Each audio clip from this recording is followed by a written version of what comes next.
Thank you so much, Chris. To adjust this microphone a little bit, I'm the newest senator, taking the place of my dear friend Jeff Sessions, but I am the tallest senator in the history of the United States at 6 feet 9 inches tall.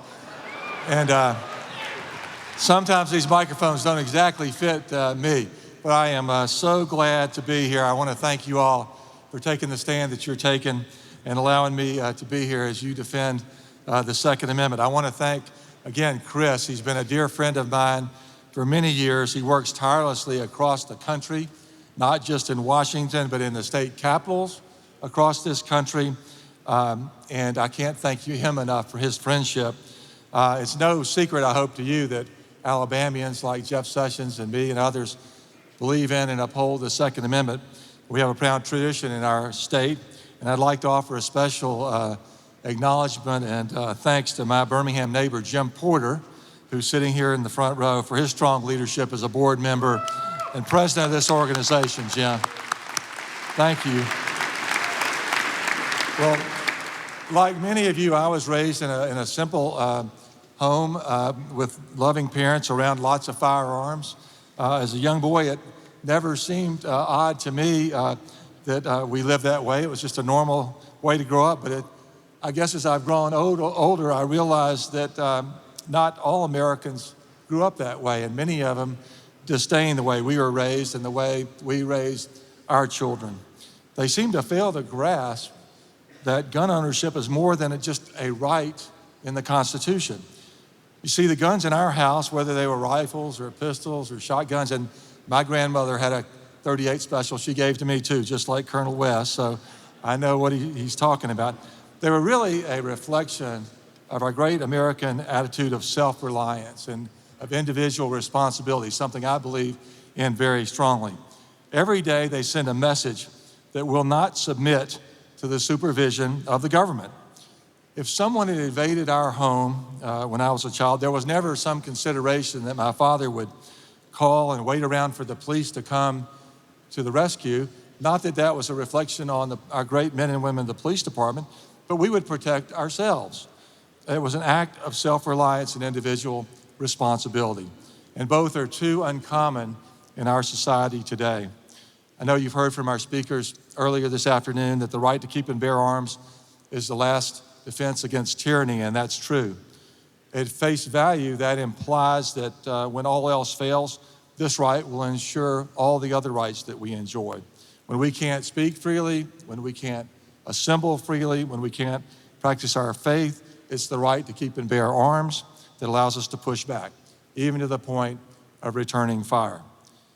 Is it not ironic that every left-wing government in Western history has sought to disarm its people and establish a monopoly on firepower, whether it's the Soviet Union, Nazi Germany, Venezuela has been mentioned earlier. Oppressive socialist governments have systematically disarmed the civilian populace. If we're meant to remain a free people, we need to understand that the values of self-reliance and responsibility must be constantly instilled in our children, enshrined in our educational system, and defended at every turn. So the Second Amendment is not just a right inserted in there with 9 other amendments to the Constitution. It's a solemn responsibility ingrained in the fibers, the very fibers that make this country great. By the grace of God, none of us were alive to see a time when Americans were compelled to rise up against tyranny on our own soil. For us, the struggles of the War of Independence can only be imagined. But for our founding fathers, they were very real and very recent memory. And so we have a responsibility to honor and commemorate the time when this right was paid for in blood by our ancestors. As they gathered in Philadelphia back in 1787, the representatives of the new United States understood firsthand that rights could disappear overnight because they had seen it. They had seen the intolerable acts of 1774 sweep away the right to assemble and the guarantee of a fair trial. A year later, they had lost friends and countrymen at the battles of Lexington and Concord. When the founders codified the right to bear arms, they knew full well what it meant. We have a responsibility to ensure that their sacrifices and this original intent are honored and upheld. In 2017, we also have the responsibility as sportsmen and enthusiasts to set an example of responsible gun ownership that is worthy of our founding fathers. As a sportsman myself, I know that hunting's not just a hobby, it's a way of life. It certainly is in my home state of Alabama, and it's an attitude of all free people. As much as the critics of gun rights would like the American people to believe otherwise, gun ownership brings with it a sense of responsibility. Now, I grew up, like I know most of you did, learning how to shoot with my grandfather and my father, in the beautiful national forest and private lands of Alabama. For the first time, I was taught to handle a gun. I was taught a reverence and appreciation for the natural wonders that we enjoyed and that the power those weapons represented. So when you're raised to appreciate safe, responsible gun ownership, you learn lessons. I remember coming home from hunting, or probably more often than not with my dad, to the shooting range, which is where he liked to enjoy himself.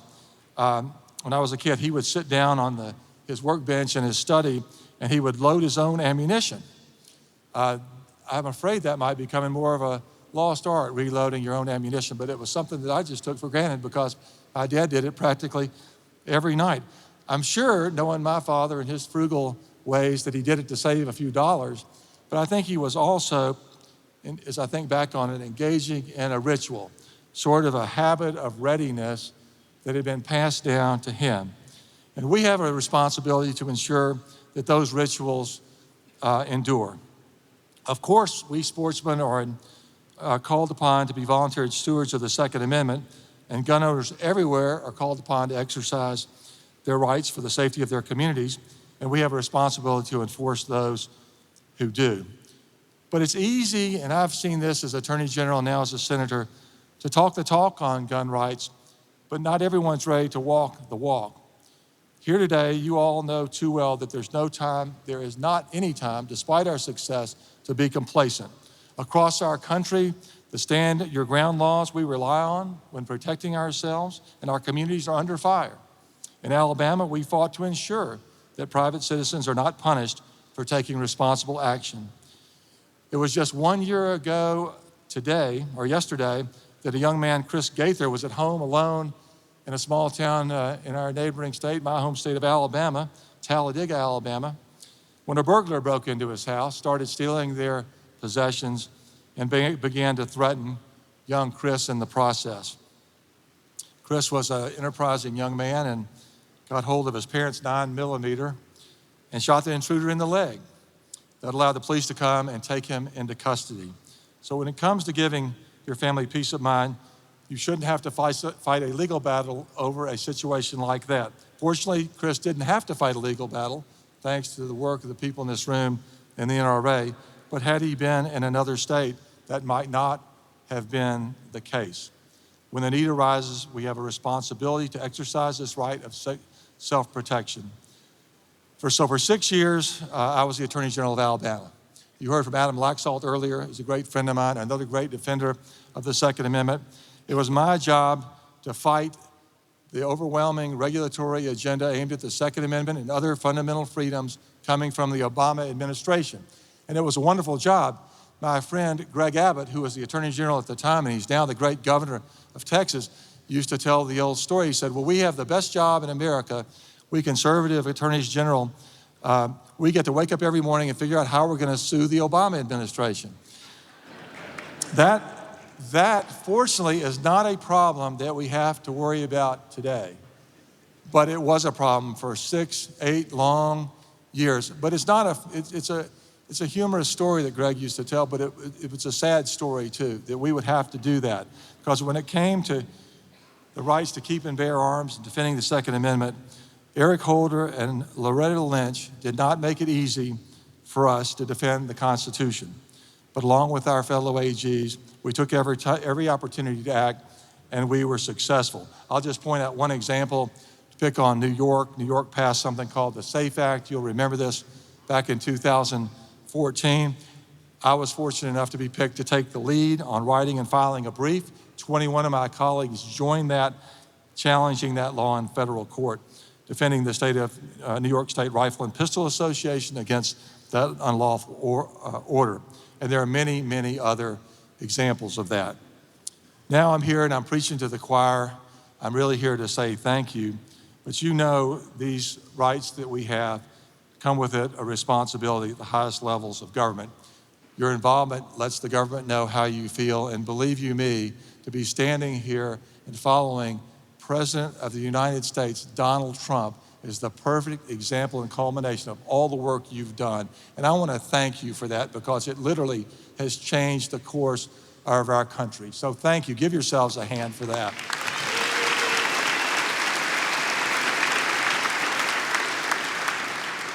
As a United States Senator and as a former Attorney General who fought the battles against the Obama administration, I couldn't be more excited to be working with President Trump. He is a fantastic individual who says what he means what he says. He's back here this year. I was here with him last year when he came. In the midst of that campaign, the National Rifle Association, the people of this room were the determining factor in ensuring that he got the momentum to carry him into the White House. I was there to see it.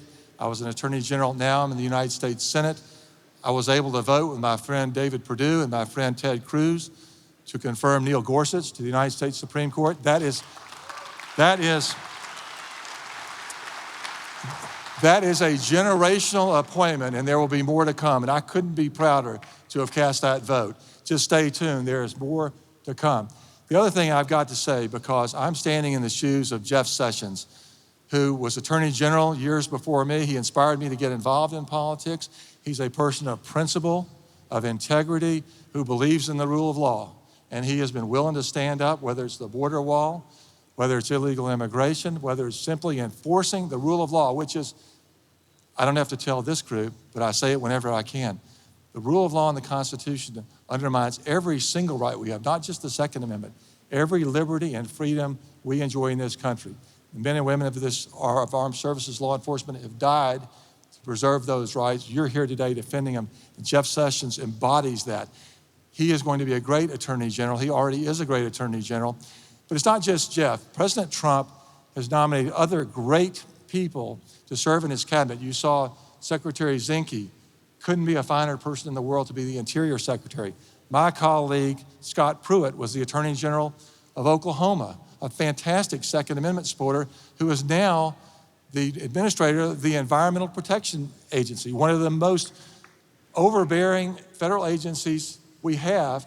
I joined with him in more than 24 lawsuits against the EPA. Now he's running it, and I can promise you he is going to clean up that mess, believe me.